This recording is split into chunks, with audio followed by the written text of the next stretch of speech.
ভাই 1 বছর আগে ছিলেন বিলাই, টক শোতে যান নাই, অনলাইনে কানেক্টেড হইছেন, সেখানেও কি যেন নক করছে, বাসা থুয়ে দৌড়াইতেছেন। মানে এটা তো আমরা মানি।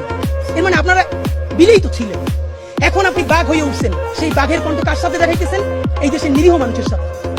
আওয়ামী লীগ কয়টা ধরে থাকতে পারছেন? কয়টা আওয়ামী লীগের বিরুদ্ধে অ্যাকশনে যাইতে পারছেন? কোটি কোটি টাকা খায় ওই হাজিম সেলিমের লোককে স্টেজে উঠান। অধ্যত্ব আর অহমিকা, আপনারা এইবার লাস্ট চান্স। যদি বাদ দিতে না পারেন, আপনাদের দেশে কোনো রাজনীতি থাকবে না, মানে থাকবে না, মনে রাখেন। চূড়ান্ত অধ্যত্ব এবং অহমিকার সিম্বল ছিল শেখ হাসিনা। শুধু তার পদত্যাগ না, পতন হয়েছে, দিল্লিতে গিয়ে লুকাইতে হয়েছে। সুতরাং আপনারা তো তার ধারে কাছেও না। সালাউদ্দিন ভাই থেকে শুরু করে অন্যান্যরা সংস্কার কমিশনে যেই গার্ডস নিয়ে, যেই অ্যাটিটিউডে কথা বলেন, আমরা আহত হই।